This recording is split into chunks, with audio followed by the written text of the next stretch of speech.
5 budgeting apps, 30 days, $150 in subscriptions. I will not get back. And here is the part that should bother you. 4 of the 5 did exactly what they promised. Synced my accounts, sorted my transactions, gave me charts with colors and categories, and little notifications that said things like, "You spent 42% more on dining this week, and I still stopped using 4 of them." That is not a review. That is a diagnosis.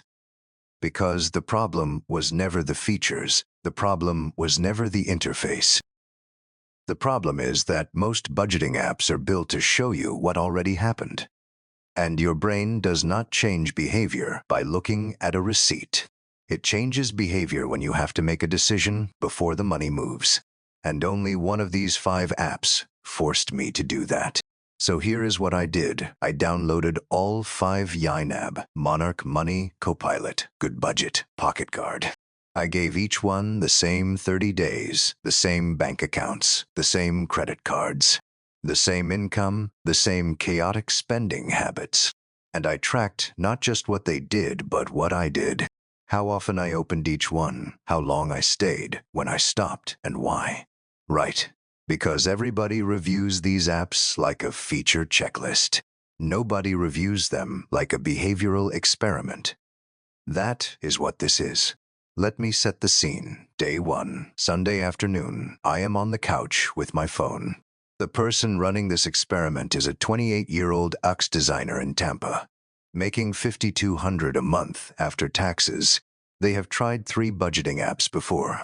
All 3 are sitting in their phone's app graveyard right now, unused since last October. Sound familiar? You open your phone right now. I bet there is an app you downloaded with good intentions sitting in a folder you renamed Productivity or Finance or, and this is the honest version, Stuff I Should Use. You have not opened it in weeks, maybe months. Your thumb just slides right past it. That is not laziness. That is data.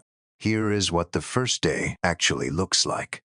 YNAB costs $14.99 a month. Monarch Money, also $14.99 a month, or $99.99 a year. Copilot is $13 a month, $95 a year, but it only works on Apple devices. Good Budget has a free tier, 10 envelopes, or $10 a month for the full version. Pocket Guard has a free version to $12.99 a month for Plus, or $74.99 a year. So day 1 total subscription cost if you go monthly on all 5, about $56.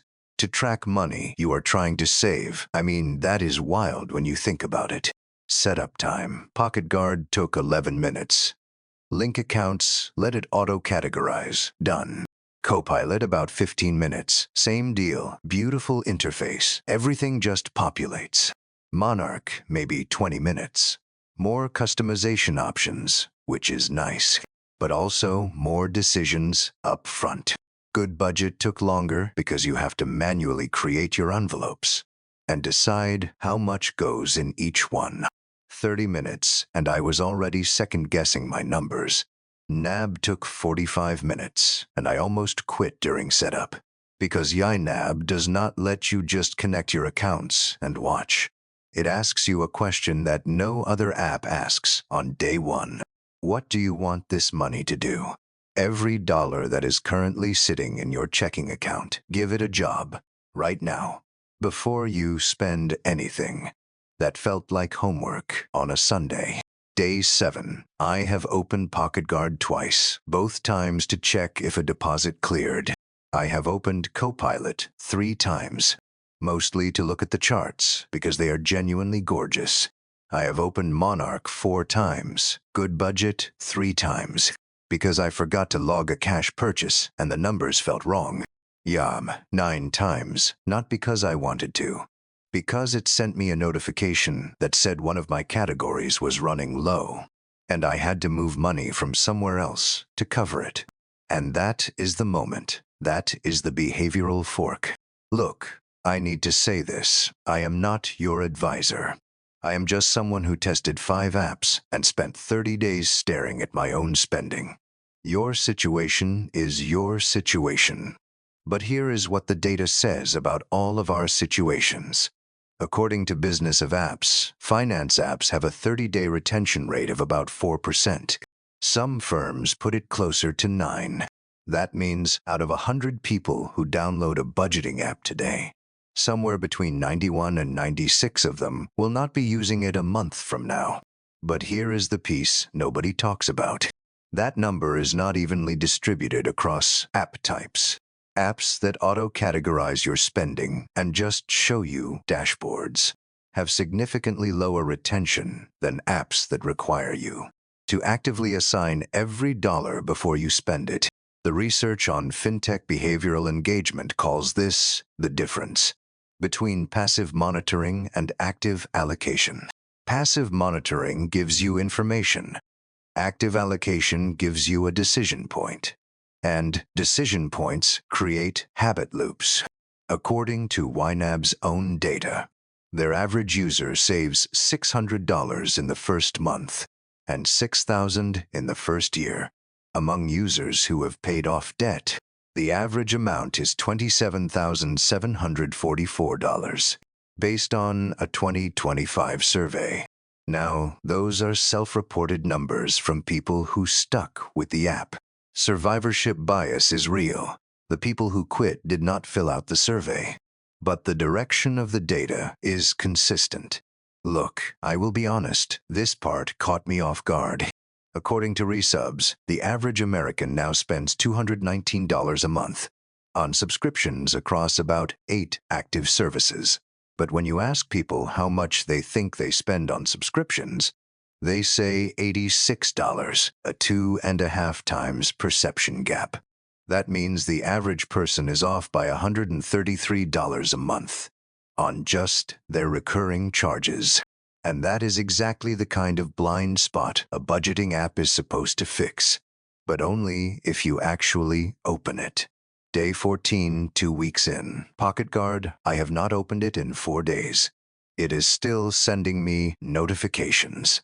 The notifications say things like, you spent more on groceries this week. And I think, yeah, I know, I was there. I bought the groceries. Telling me after the fact does not change anything. That is like a smoke alarm that goes off after the house is already burned down. Copilot still opening it, maybe every other day. The design is that good. But I am starting to notice something. I open it, I look at the numbers. I feel a vague sense of either satisfaction or guilt. And then I close it and do nothing different. It is a financial mirror. A really beautiful financial mirror. But a mirror does not stop you from eating the second slice of pizza. It just shows you what you look like after. Good budget, this one surprised me because it is manual. You have to type in your spending. No auto sync on the free tier. And I thought that would be the first one I ditched. But the manual entry does something weird to your brain. When you have to open the app and type coffee $4.75 every single time, you start having a tiny negotiation with yourself before you buy the coffee. Is this worth opening the app for? That friction is the feature. Monarch solid, really solid. The investment tracking is better than anything else on this list. The budgeting tools are flexible. It does not force you into zero-based budgeting, but it lets you do it if you want. The problem is, it also lets you not do it. And I am the kind of person who, when given the option to not do the hard thing, will not do the hard thing. YNAB, I hate it, and I cannot stop using it. That is the honest review. Every time I spend money, I have to go in and categorize it, and watch it come out of a category I already budgeted. And when a category runs out, I have to look at my other categories and decide which one loses money to cover it. It is annoying, it takes time, and it is the only app on this list that made me change an actual purchasing decision. I was about to buy a $40 shirt, and I opened YNAB first to check my clothing category, and it had $11 left, and I put the shirt back. $11 in a category stopped me from spending $40. That is not an app feature. That is a behavioral mechanism. Okay, so here is where it gets weird. Day 21, 3 weeks. I am now actively using two apps, YNAB and GoodBudget. The three that auto-categorize and display, PocketGuard, Copilot, Monarch. I have functionally stopped using, not because they are bad, because they are passive. They are newspapers. YNAB and GoodBudget are steering wheels. And according to a NerdWallet survey from April 2026, 55% of Americans say they plan to cut subscriptions this year, which means more than half the country is thinking about canceling things they pay for but do not use. And the budgeting app they downloaded to help them do that might be one of the things they cancel. That is not a punchline. That is the subscription economy working exactly as intended. The company gets paid whether you open the app or not. You close the app, you open it again 10 minutes later. Not because anything changed, because you are hoping the number did. Day 28, I am down to 1 YNAB. GoodBudget fell off around day 23. The manual entry was powerful, but the interface started to feel clunky compared to everything else I had been using. The friction that made it work also made it feel like a chore, without enough payoff in the design. YNAB has both the forced decision-making and enough visual feedback that your brain gets a small reward when the numbers line up. Here is what I spent across all 5 in 30 days. YNAB, $14.99. Monarch, $14.99. Copilot, $13. PocketGuard, $12.99. GoodBudget free tier, 0. Total, $55.97. For an experiment in figuring out which one I would actually use. If I had just picked YNAB on day 1, I would have saved $41, but I would not have understood why. And that is the point. The reason most people bounce off budgeting apps is not that they picked the wrong app. It is that they picked the wrong type of app for how their brain works. If you are the kind of person who changes behavior when confronted with information, charts, graphs, spending breakdowns, then Monarch or Copilot or PocketGuard might work for you. Some people see the number and adjust. That is real. That is a valid cognitive profile. But most people are not that person. Most people see the number, feel bad for about 4 seconds, and then order DoorDash. 20 years of watching markets, and I have seen this pattern everywhere. The tools that require effort outperform the tools that require attention. In investing, in fitness, in budgeting, the thing that makes you do something beats the thing that shows you something. Every time. Now, I am not telling you to do any of this, but here are the levers that exist right now. If you are going to try one app, try the one that makes you assign every dollar before you spend it. That is the mechanism. YNAB does this. GoodBudget does a version of this with the envelope system. Both require you to make a decision before the money leaves. That decision point is where behavior changes. If you cannot afford $14.99 a month, GoodBudget's free tier gives you 10 envelopes. 10 is enough. You do not need 30 categories. You need rent, groceries, gas, subscriptions, and a category called Stuff I Buy When I Am Bored. That is 5. You have 5 left over. If you are already using Monarch or Copilot and it is working for you, do not switch. Seriously, the best budgeting app is the one you open. If you open Copilot every day and it keeps you aware of your spending, that is worth the $13 a month. Do not let anyone, including me, tell you to abandon something that is already working. If you download something and you have not opened it in 2 weeks, delete it. Do not let it sit in your phone pretending you will get back to it. That is not productivity. That is guilt storage. You are paying for the privilege of feeling bad every time you scroll past it. The average person is off by $133 a month on what they think they spend on subscriptions versus what they actually spend.